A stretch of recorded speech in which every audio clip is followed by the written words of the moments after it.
నమస్తే, నేను మీ సతీష్. తెలుగు రాష్ట్రాల్లో ఎన్నికల సంగ్రామం అయితే గనుక పూర్తయింది. ఈ క్రమంలో తాజాగా 2 తెలుగు రాష్ట్రాలకు సంబంధించినటువంటి రాజకీయ వర్గాల్లో జరుగుతున్నటువంటి ప్రధానమైనటువంటి చర్చ ఏమిటంటే, ఈ ఎన్నికల్లో బీఆర్ఎస్ ఓటమికి ఆంధ్రప్రదేశ్లో అధికార పార్టీకి చెందినటువంటి నేత సజ్జల రామకృష్ణారెడ్డి, ఆయన కుమారుడు కారణం అనేటువంటి అంశం పైన మాజీ మంత్రి కేటీఆర్ ఫైర్ అవుతున్నారు అనేటువంటి ఒక చర్చ అయితే రాజకీయ వర్గాల్లో చాలా విస్తృతంగా జరుగుతూ నిజంగా ఇందులో వాస్తవాలు ఉన్నాయా? ఏ అంశం పైన సజ్జల పైన కేటీఆర్ ఫైర్ అయ్యారు అనేటువంటి అంశాలు మనతో చర్చించేందుకు సీనియర్ జర్నలిస్ట్ సత్యమూర్తి గారు ఉన్నారు. సార్ నమస్తే. నమస్తే అండి. సార్, ముఖ్యంగా ఎన్నికల సంగ్రామం తెలంగాణలో పూర్తయింది. ఇక్కడ గత ప్రభుత్వం అంటే బీఆర్ఎస్ ప్రభుత్వం అనేటువంటిది ఘోర ఓటమి చూసింది. ఇక కాంగ్రెస్ పార్టీ అధికారంలోకి వచ్చింది. అయితే ఈ ఎన్నికల తర్వాత ఇప్పుడు మళ్ళీ రాజకీయం అయితే వేడిగా కనిపిస్తుంది. అయితే ఇది ఏపీ తెలంగాణల మధ్యన నిన్న మొన్నటి వరకు కూడా సన్నిహితులుగా ఉన్నటువంటి వ్యక్తులు ఇప్పటికీ ఉన్నట్లుగానే బీఆర్ఎస్, అక్కడ ఉన్నటువంటి వైఎస్ఆర్ కాంగ్రెస్ పార్టీ మాజీ మంత్రి కేటీఆర్ తాజాగా సజ్జల రామకృష్ణారెడ్డి పైన, ఆయన కుమారుడు సజ్జల భార్గవరెడ్డి పైన కూడా ఫైర్ అయ్యారంటూ ఒక వార్తలు అయితే కనుక ప్రచారంలో ఉన్నాయి. ఇందులో వాస్తవం ఎంత అనుకోవాలి? అసలు ఏ అంశం పైన ఫైర్ అయ్యారు అన్నటువంటిది మీ దగ్గర ఉన్న సమాచారం. ఇందులో అయితే వాస్తవం ఉండటానికే అవకాశం ఎక్కువ ఉందండి. ఎందుకు అంటే ఇప్పుడు వీళ్ళిద్దరి మధ్యలో ప్రశాంత్ కిషోర్ అనే ఒక ఎన్నికల వ్యూహకర్త ఉన్నాడు. మనం ఆ విషయం మర్చిపోకూడదు. ప్రశాంత్ కిషోరు జగన్మోహన్ రెడ్డికి వ్యూహకర్త. కేసీఆర్ దగ్గరికి అంతకు ముందర వచ్చాడు, కేసీఆర్ తిప్పి పంపించాడు. తర్వాత మళ్ళీ కాంగ్రెస్ పార్టీ గెలిచే అవకాశాలు ఉన్నాయని తెలిసిన తర్వాత నువ్వు ఏదన్నా ఇమ్మీడియట్గా స్ట్రాటజీ ఏదన్నా చెప్పు అని చెప్పి ప్రశాంత్ కిషోర్ని పిలిపించాడు.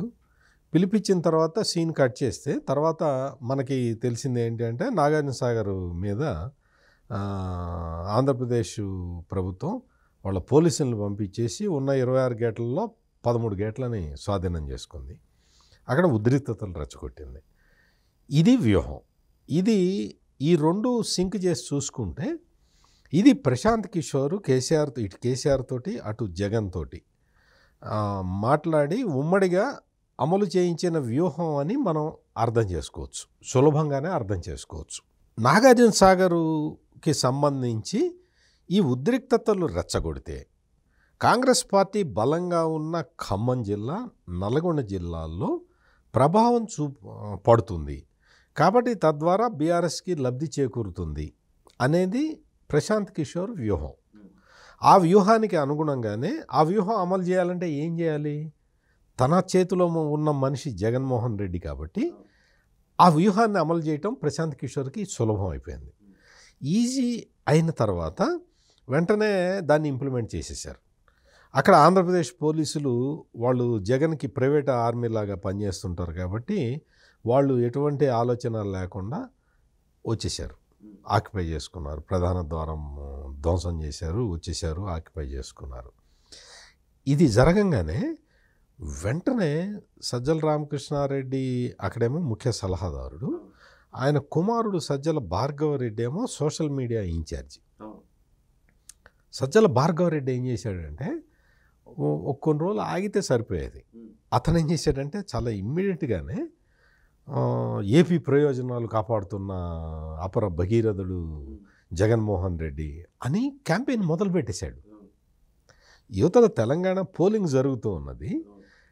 ప్రశాంత్ కిషోర్ వ్యూహము కేసీఆర్కి లాభం చేకూర్చేలాగా జగన్మోహన్ రెడ్డితోటి యాక్షన్ తీసుకోవటం, ఇదంతా జరుగుతున్న టైంలో ఒక 2 రోజులు ఓపిక పట్టినా పోయేది. కానీ పాపం వీళ్ళకి ఆత్రత ఎక్కువ ఉంటుంది కదా, ప్రచార ఆర్భాటం ఎక్కువ ఉంటుంది కదా. వాళ్ళు ఏం చేశారంటే ఒక 2000 క్యూసెక్కుల నీళ్ళని ఆంధ్రప్రదేశ్కి తరలించేశాడు. అసలు జగన్మోహన్ రెడ్డి తీసుకున్న ఈ నిర్ణయంతో అసలు ఆంధ్రప్రదేశ్ ప్రజలందరూ సంతోషంగా ఉన్నారు అని క్యాంపెయిన్ మొదలుపెట్టేశారు. ఇది ఒక సామెత ఉంటుంది కదా, తొందరపడి ఒక కోయిల ముందే కూసింది అని. ఆ క్యాంపెయిన్ అక్కడ మొదలుపెట్టేటప్పటికీ దీన్ని ఇక్కడ మొత్తం కాంగ్రెస్ పార్టీ, తెలంగాణ కాంగ్రెస్ పార్టీ ఏం చేసిందంటే, ఇదిగో ఇద్దరు కలిసి ఆడుతున్న నాటకం అని చెప్పి రేవంత్ రెడ్డి ఒక వీడియో రిలీజ్ చేశాడు. ఇది బీఆర్ఎస్ను జగన్మోహన్ రెడ్డి కలిసి చేసిన డ్రామా. ఇక్కడ నాగార్జున సాగర్ ఎక్కడికి పోదు, నాగార్జున సాగర్ గేట్లు ఎక్కడికి పోవు, నాగార్జున సాగర్లో నీళ్ళు ఎక్కడికి పోవు, మీరేమి ఆవేశానికి లోను కావద్దు. మేము కాంగ్రెస్ ప్రభుత్వం ఏర్పడుతుంది, కాంగ్రెస్ ప్రభుత్వం ఏర్పడిన తర్వాత మేము ఏం చేయాలో అటువంటి నిర్ణయాలు తీసుకుంటాము, తెలంగాణ ప్రజలు భావోద్వేగానికి లోను కావద్దు అని క్లియర్ కట్గా రేవంత్ రెడ్డి మెసేజ్ ఇచ్చేశాడు. బీఆర్ఎస్ పార్టీ ఏం చేసింది అంటే తెలంగాణలో మొదలుపెట్టేసింది, అదిగో ఆంధ్ర వాళ్ళు దాడి చేస్తున్నారు, నాగార్జున సాగర్ మీద దాడి ప్రారంభమైపోయింది, కేసీఆర్ ఉంటే తప్ప నాగార్జున సాగర్ని కాపాడే నాథుడు లేడు, కేసీఆర్ మళ్ళీ రావాలి, సార్ రావాలి, కారు రావాలి అని చెప్పి ఇక్కడ బీఆర్ఎస్ వాళ్ళు క్యాంపెయిన్ మొదలుపెట్టారు. ఈ క్యాంపెయిన్ ఇక్కడ మొదలుపెట్టారు. అక్కడ వాళ్ళు తొందరపడి అపర భగీరథుడు 2000 క్యూసెక్కుల నీళ్లు ఆంధ్ర ప్రజలకి ఇచ్చేసిన ఒక గొప్ప వ్యక్తి అని వాళ్ళు మొదలుపెట్టేశారు. ఈ రెండు చూసిన తర్వాత తెలంగాణ ప్రజలకి అర్థమైంది.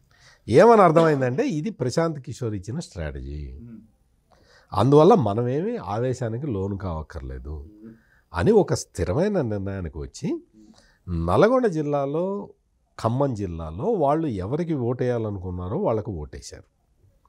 ఇప్పుడు దీనికి రేవంత్ రెడ్డి ఇచ్చిన ప్రాంప్ట్గా అసలు ఒక సెకండ్ కూడా ఆలస్యం చేయకుండా రేవంత్ రెడ్డి ఆ వీడియో రిలీజ్ చేశాడు. నారాయణ సార్ ఎక్కడికి పోదు, మేము చూసుకుంటామని. అది బాగా ఎఫెక్ట్ చూపించింది. దాంతో ఏమైపోయింది, కేసీఆర్కి రావాల్సిన ఓట్లు కూడా పోయినాయి, బీఆర్ఎస్ పార్టీకి రావాల్సిన ఓట్లు కూడా పోయినాయి. కొండనాలకు మందేస్తే ఉన్న నాలుగు ఊడినట్టు. అచ్చా నువ్వు ఆంధ్ర సీఎంతో కలిసి నువ్వు నాటకాలు ఆడతావు మా దగ్గర అని తెలంగాణ ప్రజలు తీవ్రమైన ఆగ్రహం వ్యక్తం చేశారు. చేసి ఇంకా ఆ ఎఫెక్ట్ అప్పటికే ఇంకా పోలింగ్ జరుగుతూ ఉన్నది, పోలింగ్ మధ్యలో జరిగింది ఈ ఇన్సిడెంటు. దాంతో తెలంగాణ ప్రజలు ఇంకా మరి అసలు నువ్వు ఆంధ్ర సీఎంతో కలిసి మమ్మల్ని ఫూల్స్ని చేయడానికి ప్రయత్నం చేస్తావా అని కేసీఆర్ మీద మరింత ఆగ్రహం పెంచుకున్నారు. ఇది జరిగిన పరిణామక్రమం. ఈ విషయం ఇమ్మీడియట్గా చెబితే వాళ్ళ పరువే పోతుంది కాబట్టి బీఆర్ఎస్ పార్టీకి చెందిన వర్కింగ్ ప్రెసిడెంట్ కేటీఆర్ ఇప్పుడు వర్కింగ్ ప్రెసిడెంట్గా ఉన్నాడో లేదో మనకు తెలియదు, ఉండే ఉంటాడు, ఎందుకంటే ఇంకా పార్టీ రీఆర్గనైజ్ చేసుకోలేదు కదా. BRS party working president KTR Revanth రెడ్డిని ఎటతిట్టాలో తెలియక సజ్జల భార్గవ్ రెడ్డి చేసిన పనిని విమర్శించడం మొదలుపెట్టాడు. ఇది ఇప్పుడు హాట్ టాపిక్గా మారింది. మీరు చేయబట్టి మాకు ఈ విధంగా నష్టం జరిగింది, మీరు అపరిపక్వంగా మీరు రాజకీయం చేశారు అని చెప్పి బీఆర్ఎస్ పార్టీ ఇప్పుడు మళ్ళీ ఏదో కౌంటర్ దాడి ఏదో చేస్తున్నది. ఇప్పుడు ఏం చేసినా జరగాల్సిన డ్యామేజ్ జరిగిపోయింది. కాంగ్రెస్ పార్టీ ఇక్కడ గెలిచింది. అందువల్ల ఇవన్నీ కూడా ఏంటంటే ఇంట్రాస్పెక్షన్లో ఇటువంటివన్నీ వస్తూ ఉంటాయి, ఎక్కడ నష్టం జరిగింది అని. వైఎస్ఆర్ కాంగ్రెస్ పార్టీ తీసుకున్న ఒక దుందుడుకు చర్యతోటి మాకు నష్టం వాటిల్లింది అని బీఆర్ఎస్ పార్టీ ఇప్పుడు స్థిరంగా నమ్ముతున్నది. అందుకే బహుశా ఆ కామెంట్ చేసి. కానీ మొదటి నుంచి కూడా చూస్తున్నాం, ఏదైతే ఈ జల వివాదం అనేటువంటి అంశాన్ని చూపించి రాజకీయం చేయటం, అది గత ఎన్నికల్లో 2018లో తెలంగాణలో ఇక్కడ కేసీఆర్కి అయితే ఉపయోగపడింది, అది అనుకూలంగా అయింది. అలాగే అట్ ద సేమ్ టైం అదే అంశాన్ని అక్కడ కూడా ఉపయోగించుకొని జగన్మోహన్ రెడ్డి కూడా రాజకీయంగా లాభపడినటువంటి పరిణామాలు చూసాం. మరి ఈసారి అది ఇక్కడైతే బెడిసి కొట్టింది, మరి అక్కడ ఎలాంటి పరిస్థితులు ఉండేటువంటి అవకాశం ఉంది? ఇప్పుడు ఇద్దరికి చెడ్డ పేరు వచ్చింది కదా. నేను మీకు ఎక్స్ప్లెయిన్ చేసిన పాయింట్ అదే. అంటే అక్కడ ఆల్రెడీ మేము 2000 క్యూసెక్కులు నీరు తీసుకున్నాము అని చెప్పేసి అని ప్రచారం చేసుకుంటారు. అదెవడూ నమ్మట్లేదు. నాగార్జున సాగర్లో నీళ్లే లేవు, తీవ్రమైన వర్షాభావ పరిస్థితుల్లో కరువులో ఆ రాష్ట్రం కొట్టుమిట్టాడుతున్నది. ఇప్పుడు బీఆర్ఎస్ పార్టీకి ఎంత మేలు జరిగిందో రేపొద్దున జగన్కి కూడా అంతే మేలు జరుగుతుంది. ఇక్కడ బీఆర్ఎస్ పార్టీకి తీవ్రమైన నష్టం చేకూర్చింది కదా. అదే. సో అక్కడ ప్రజలు, ఆంధ్రప్రదేశ్ ప్రజలు ఎవరు కూడా అసలు ఈ పాయింట్ నమ్మట్లేదు. అందుకనే సజ్జల భార్గవ రెడ్డి చేసిన ఈ ప్రచారం ప్రజలకు ఎక్కలేదు. అది అసలు ఎవరు నమ్మట్లేదు. పైగా జగన్మోహన్ రెడ్డి కేసీఆర్కి హెల్ప్ చేయటానికి ఆంధ్ర ప్రయోజనాలని తాకట్టు పెట్టాడు అనేది బలంగా ఇప్పుడు అందరూ నమ్ముతున్నారు. కాబట్టి ఈ జల వివాదం ఎంత తీసుకొచ్చినా అది మొత్తం వైఎస్ఆర్ కాంగ్రెస్ పార్టీకి దాని మీద ప్రజలకున్న ఇప్పటివరకు ఏర్పడ్డ వ్యతిరేక భావనలని చెరిపేసే అవకాశం అయితే లేదు. రైట్, ఇది చూస్తున్నాం కదా. ముఖ్యంగా ఏదైతే కొండ నాలికి మందేస్తే ఉన్న నాలిక ఊడింది అన్నట్లుగా ఈ రోజున జల వివాదాన్ని లేని జల వివాదాన్ని సృష్టించి రాజకీయంగా లబ్ధి పొందాం అని చెప్పేసి ఒక వ్యూహం పన్నట్లుగా అటు అక్కడ ఆంధ్రాలో ఉన్నటువంటి అధికార పార్టీ, ఇక్కడ బీఆర్ఎస్, ఈ రెండూ కలిపి ఒక నాటకాన్ని అయితే తెరలేపితే దానికి తొందరపడి ఒక కోయిల ముందే కూసిందన్నట్లుగా సజ్జల కుటుంబం, సజ్జల రామకృష్ణారెడ్డి కుమారుడు సజ్జల భార్గవరెడ్డి చేసినటువంటి చర్యలు అయితే కనుక పూర్తిగా దాన్ని బెడిసి కొట్టే విధంగా తయారైనాయి. దీంతో ఎవరి మీద ఏదైతే ఆవేశానో లేకపోతే కనుక ఆ కోపాన్ని, ఉక్రోషాన్ని చూపించాలో తెలియక ఈ రోజున కేటీఆర్ కూడా ఈ విధమైనటువంటి విమర్శలు సజ్జల కుటుంబం పైన, ఆయన కుమారుడి పైన చేస్తున్నటువంటి పరిస్థితులు అయితే కనిపిస్తున్నాయి. కానీ ఇద్దరు కూడా, అంటే ఇక్కడ ఉన్నటువంటి బీఆర్ఎస్ పార్టీ అధినేత, అక్కడ వైఎస్ఆర్ కాంగ్రెస్ పార్టీ అధినేత ఇద్దరూ కలిపి ప్రజలను మోసం చేసేందుకు, మభ్యపెట్టేందుకు ఏ విధమైనటువంటి కుట్రలు అయితే చేస్తూ ఉన్నారో అది ప్రజలకు బోధపడింది. కాబట్టి ఖచ్చితంగా ఈ రోజున తెలంగాణలో బీఆర్ఎస్కి ప్రజలు ఏ విధంగా బుద్ధి చెప్పారో రేపు ఆంధ్రప్రదేశ్లో జగన్ పార్టీకి కూడా అదే విధంగా ప్రజలు బుద్ధి చెప్పడం మాత్రం చాలా ఖచ్చితం అన్నటువంటి అభిప్రాయాన్ని కూడా సీనియర్ జర్నలిస్ట్ సత్యమూర్తి గారు వ్యక్తం చేస్తున్నటువంటి పరిస్థితి కనిపిస్తోంది. Thank you sir. నమస్కారం.